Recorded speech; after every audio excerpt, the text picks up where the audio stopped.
quelques semaines de devenir père, il a succombé à une lésion cérébrale causée par un coup de poing traître sans jamais rencontrer son enfant. Nous allons vous expliquer ce que la police dit s'être passé, alors que 5 personnes ont maintenant été inculpées en lien avec sa mort. Voici Inside the Crime, présenté par Law and Crime. Je suis Elizabeth Milner. Nous sommes à Scottsdale, en Arizona, pour ce crime. Ce qui était une dispute devant un bar local est devenu une enquête pour homicide. TJ Pizzatola et sa femme étaient très enthousiastes à l'idée d'agrandir leur famille. Il avait publié ceci sur Facebook en juin. Nous nous préparons pour une nouvelle aventure. Je suis comblée que ma femme, ma meilleure amie, attende notre premier enfant et agrandisse notre famille. Préparez-vous à l'arrivée du prochain Pizzatola fin automne 2025. Avec du recul, cette publication est déchirante, car 4 mois après, TJ était décédé. Sa femme est désormais veuve et il n'a jamais connu son enfant. Selon la police de Scottsdale, ils ont été appelés devant le Patty's First Avenue Lounge, un bar où TJ était avec des amis, vers 2 heures du matin, le 11 octobre. En attendant leur covoiturage, une dispute a éclaté avec un autre groupe et a dégénéré en bagarre. TJ a reçu un coup de poing pendant la dispute et il est décédé plus tard de ses blessures. Il n'y a eu aucune arrestation dans cette affaire pendant près de 2 semaines, mais la police a déclaré qu'il s'agissait d'une enquête pour homicide. Pendant que le bureau du médecin légiste du comté de Maricopa travaillait à déterminer la cause du décès de TJ, le 23 octobre, les enquêteurs ont annoncé la garde à vue de 5 personnes liées à la mort de TJ, marquant une avancée majeure. Drew Menezes, âgé de 25 ans, Julius Husser, âgé de 27 ans, Mark Whitford, âgé de 23 ans, Tony Baker, âgé de 26 ans, et Krista Molina, âgé de 27 ans. L'analyse des dossiers judiciaires par la famille AZ a montré bien plus. La police indique que TJ et ses amis ont été déposés chez Patty's vers 22 heures le 10 octobre, puis ont fréquenté 2 autres bars avant de revenir entre 1h30 et 1h45. Les documents judiciaires rapportent qu'ils étaient turbulents et désagréables avec les autres clients. La sécurité a été chargée d'expulser TJ et ses amis et de leur interdire l'accès pour la nuit. Le personnel de Patty's a aussi appelé la police de Scottsdale. Et lorsque les agents sont arrivés, personne n'a été arrêté car à ce moment-là, aucun crime n'avait été commis. TJ et ses amis étaient donc libres de partir. 30 minutes plus tard, tout a changé. Les autorités disent que pendant que TJ et ses amis attendaient leur voiture de covoiturage, l'un d'eux a bousculé une femme qui a ensuite été identifiée comme Krista Molina. L'ami, dont le nom reste inconnu, se serait excusé puis serait parti. Des documents judiciaires révèlent que Krista s'est disputée avec l'un d'eux, déclenchant une altercation entre le groupe de TJ et ses amis, Drew Menezes, Mark Whitford, Julius Husser et Tony Baker. Lorsque TJ et ses amis ont commencé à se diriger vers leur point de rendez-vous pour leur covoiturage, ils ont été suivis par le groupe et la police affirme que Drew est allé encore plus loin. Il aurait couru derrière TJ, l'aurait frappé et il aurait perdu connaissance. TJ est tombé sur le trottoir en béton, se cognant la tête et le cou. Selon la procureure, ce coup de poing a causé à TJ des lésions cérébrales si graves qu'il a perdu connaissance et ne s'est jamais réveillé. Alors qu'il était inconscient, les 4 hommes auraient attaqué les amis de TJ. Selon les procureurs, une vidéo prise avec un téléphone portable montre Drew en train de frapper l'une des autres victimes au visage et au torse. Ensuite, les 4 hommes se sont enfuis des lieux avant que la police ne revienne au bar. Lorsque la police est arrivée, TJ était allongé inconscient sur le trottoir. Il a dû être transporté d'urgence à l'hôpital, mais il a été déclaré en état de mort cérébrale et il est décédé plus tard des suites de ses blessures. L'épouse de TJ, désormais veuve, a été dévastée par sa mort. Elle a dit à Fox 10 Phoenix « Je lui ai dit que j'étais rentrée. Il a répondu qu'il aurait aimé que je sois là. Il était très fier que je reste à la maison avec notre fils et m'aimait. C'est son dernier message. » Vers 3h30, j'ai vu qu'elle était aux urgences. Alors j'ai tout laissé et j'y suis allée en pyjama. J'essaie de ne pas me mettre en colère et d'être la femme forte qu'il voit en moi. Tout ce qu'il a toujours voulu, c'était d'être le meilleur père et le meilleur mari, mais il n'avait pas fini. Les proches ont créé une cagnotte GoFundMe pour la veuve de TJ en écrivant dans la description « Au nom de la famille Pizzatola, je partage la nouvelle la plus difficile de notre vie. Le 11 octobre au matin, notre cher TJ a rejoint le paradis à seulement 29 ans. Il a été victime d'un acte de violence gratuit qui lui a ôté la vie bien trop tôt. Son départ a laissé un vide dans nos cœurs et un avenir bouleversé pour son épouse et leur bébé à naître dans quelques semaines. Même dans cette tragédie, TJ continue d'aider d'autres personnes à vivre grâce aux dons d'organes et à sa générosité. Julius, Tony et Mark ont été détenus à la prison du comté de Maricopa pour agression aggravée. Krista Molina a été envoyée à la prison de Scottsdale pour agression et trouble à l'ordre public. Drew Menezes, cependant, fait face à l'accusation la plus grave, celle de meurtre au second degré. Il a également été placé en détention à la prison du comté de Maricopa. À sa première comparution, il semblait désolé. La famille AZ rapporte qu'il a évoqué une mauvaise soirée. Rien ne devait se passer ainsi et aucune intention malveillante n'était en cause. Les procureurs précisent que Drew, déjà condamné pour un autre crime violent, a vu sa caution fixée à $1 million par le juge. C'est une affaire horrible qui montre à quel point les bagarres dans les bars peuvent être dévastatrices. Je suis maintenant avec le juriste Rich Schoenstein. Merci beaucoup de m'accompagner aujourd'hui. Cette affaire est passée d'une dispute à des coups, puis à une enquête pour homicide. Quelle est votre réaction? D'autant que TJ allait bientôt devenir papa pour la première fois. Eh bien, c'est une affaire tragique quand quelqu'un meurt sans raison, et c'est exactement ce qui s'est passé ici. C'est, vous savez, une bagarre stupide dans un bar qui a dégénéré et qui s'est transformée en une sorte d'accident tragique. Je veux dire, je pense qu'il va y avoir une question ici sur le degré de culpabilité de la personne qui lui a donné un coup de poing à l'arrière de la tête. Évidemment, je ne pense pas qu'il avait l'intention de provoquer la mort, mais quand on a ce genre d'altercation physique, cela peut en être la conséquence. Et les gens doivent être tenus responsables à cause de cela. Oui. Que pensez-vous de l'accusation de meurtre au 2e degré contre Drew Menezes? Voyez-vous une possibilité que cette accusation soit requalifiée, soit en une accusation plus grave, soit éventuellement en une accusation moins grave? Je ne pense pas qu'elle sera requalifiée à la hausse. Pour moi, une requalification à la hausse signifierait un meurtre intentionnel, prémédité. Et je ne pense pas qu'il y ait moyen de regarder cette situation et de dire qu'il prévoyait de causer la mort de la victime. Mais si c'est un acte imprudent dont il savait ou aurait dû savoir qu'il pouvait causer la mort ou des blessures graves, alors il pourrait être tenu responsable de meurtre au second degré. Et c'est ce que vous avez ici. Un coup de poing violent à l'arrière de la tête, un coup en traître avec beaucoup de force. Cela peut tuer une personne, et il semble que ce soit le cas ici. Oui, et puis Drew, il aurait même dit que c'était une mauvaise soirée. Les choses n'étaient pas censées se passer comme ça.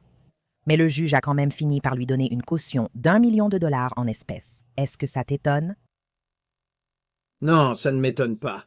Il y a aussi un risque de fuite. Je crois qu'il a déjà des antécédents. Je ne pense pas que ce soit sa première expérience avec les forces de l'ordre et c'est un crime assez grave. Je ne suis donc pas surpris qu'une caution élevée ait été fixée. Oui, et les autres suspects aussi, les autres hommes qui étaient impliqués, ainsi que l'autre femme. Les hommes sont accusés de voies de fait aggravées. Quant à Krista Molina, c'est la personne qui a été bousculée par les amis de TJ. Elle est accusée d'agression et de conduite désordonnée. Es-tu surprise par ces accusations? Non, je ne sais pas exactement qui a fait quoi. Nous devrons entendre tous les faits, et en cas de procès, il y aurait des témoignages sur les actions de chacun. Je suis sûr qu'il y aura des gens qui vont dire qu'ils ripostaient, qu'ils n'ont pas commencé. Vous savez, ce n'est pas moi qui ai commencé. C'est une défense assez typique dans ce genre de situation. Mais ils sont tous accusés à un certain degré d'agression, ce qui semble approprié pour un groupe de personnes impliquées dans une bagarre de bar. Vous savez, on en voit beaucoup dans les films, mais vous ne devriez vraiment pas vous mêler à des bagarres de bar. Je veux dire, c'est risqué, c'est puéril, c'est dangereux. Oui, et il y a des conséquences. Comme on le voit actuellement, quelqu'un est mort. Et à quel point penses-tu que les choses auraient été différentes si les 5 étaient restés sur les lieux au lieu de partir? Tu penses que ça aurait changé quelque chose?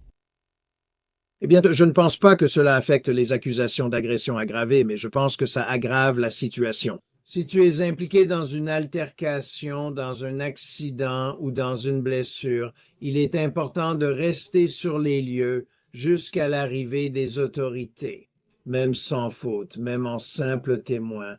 Et si tu pars avant leur arrivée, tu attires l'attention sur toi parce que pourquoi partirais-tu? Je pense que c'est une mauvaise décision de leur part. Je ne sais pas si cela a empiré leur situation. Oui, et je me demande, pendant que tout cela se passait, quand tu sais, la police ne les avait pas encore arrêtés à ce moment-là, je me demande, savaient-ils même que TJ était mort? Se souciennent-ils vraiment? Je me pose parfois la question. Et est-ce que ça atténue quoi que ce soit qu'ils aient probablement bu ce soir-là? On a déjà vu des crimes commis par des gens ivres, mais est-ce que ça atténue quelque chose? Que se passera-t-il une fois l'affaire portée devant les tribunaux? Donc, de manière générale, juridiquement parlant, l'alcool n'est pas une défense. Vous n'avez aucune défense pour un crime simplement parce que vous étiez ivre ou sous l'emprise de drogue. Vous êtes responsable de votre conduite, même si vous étiez en état d'ébriété. Je le dis d'un point de vue légal. Devant un jury pourrait-il voir les choses différemment? Un jury pourrait-il penser autrement? Ils étaient dans un bar, buvaient, sans intention de blesser. Ce n'est pas comme s'il s'agissait d'une bagarre devant la maison de quelqu'un. Je pense qu'en réalité, un jury pourrait voir cela un peu différemment, mais en fait, ils ne sont pas censés le faire. Quelle est votre réaction au fait que la police ait indiqué que le personnel avait signalé que TJ et ses amis étaient indisciplinés avant leur expulsion du bar? Est-ce que cela change vraiment quelque chose? Non plus? Ça dépend. S'ils allaient, par exemple, invoquer la légitime défense, il serait certainement pertinent qu'ils se comportaient de façon indisciplinée. Peut-être se disputaient-ils aussi avec d'autres dans le bar, ce qui expliquerait qu'ils ne faisaient que réagir. Donc, s'ils ont une sorte de défense ou une défense du type c'est lui qui a commencé, le fait qu'ils aient agi plus tôt, je pense que ce serait pertinent. Et tu penses que pendant que c'est ce que la défense de Drew va avancer, qu'il s'agissait de légitime défense, qu'il a agi en légitime défense? Il l'aurait frappé par surprise, donc il est arrivé derrière lui. Donc, écoute, pour moi, cette affaire réclame vraiment une résolution négociée, non? C'est une affaire où quelqu'un a fait quelque chose qu'il n'aurait pas dû faire. C'est horrible. Cela a causé une mort, mais encore une fois, je ne pense pas que quelqu'un pense qu'il essayait de le tuer. Donc, c'est une combinaison d'un acte vicieux qui ne devrait pas être toléré et d'un accident. Il y a ces deux éléments. Et à cause de cela, vous savez, les autorités vont retenir le chef de meurtre au second degré, ce qui est la qualification la plus grave qu'ils peuvent retenir. Et il va dire qu'il est innocent. Évidemment, il devrait trouver un compromis. Il devrait plaider coupable à une accusation moins grave. Il devrait négocier une peine de prison. Ce n'est pas une personne qui doit aller en prison pour le reste de sa vie. Probablement, vous savez, je ne sais pas, vous obtiendriez un rapport de condamnation. Je ne connais évidemment pas tous les aspects de la vie de cette personne, mais en supposant qu'il n'ait qu'un seul antécédent, et c'était un demi-accident non intentionnel. Il devrait négocier quelque chose, il devrait accepter un accord, et il ne devrait jamais porter cette affaire devant un tribunal. Cela dit, serais-tu très surprise si cette affaire passait devant un jury? Je serais surpris. Je parierais plutôt que ça se règle avant. Mais il y a des affaires qui vont jusqu'au procès. Il y a des prévenus qui disent je ne passerai pas un seul jour en prison et j'irai jusqu'au procès. Ça arrive tout le temps. Il y a des procureurs qui disent on ne peut pas négocier. C'est un meurtre au second degré et nous devons porter ces accusations. Donc je ne serai pas surpris si ça va. Je parierais que ça se réglera, mais un procès reste possible. Oui, et cela pourrait arriver. C'est ce qui rend notre système judiciaire si intéressant. On ne sait jamais.